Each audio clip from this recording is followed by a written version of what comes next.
कमरा खुला, वो सोने चांदी के सिक्कों से लबालब भरा था। अब ये देखकर तो भाई कई लोगों की आंखें एकदम चौंधिया गई। उन्होंने फटाफट अपने थैले भरे और सोचा, बस इतना ही बहुत है, और वहीं से लौट गए।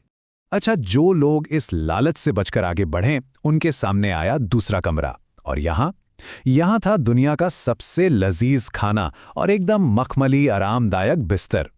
अब सफर की थकान तो थी ही, तो ज्यादातर लोगों ने बस हार मान ली और वहीं आराम करने लगे।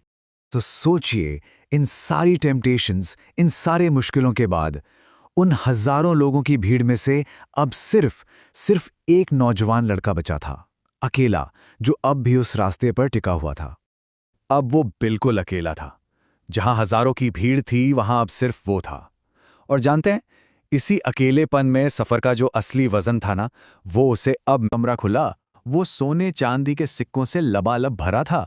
अब ये देखकर तो भाई कई लोगों की आंखें एकदम चौंधिया गई। उन्होंने फटाफट अपने थैले भरे और सोचा, बस इतना ही बहुत है, और वहीं से लौट गए। अच्छा, जो लोग इस लालच से बचकर आगे बढ़े, उनके सामने आया दूसरा कमरा। और यहाँ था दुनिया का सबसे लजीज खाना और एकदम मखमली आरामदायक बिस्तर। अब सफर की थकान तो थी ही, तो ज्यादातर लोगों ने बस हार मान ली और वहीं आराम करने लगे।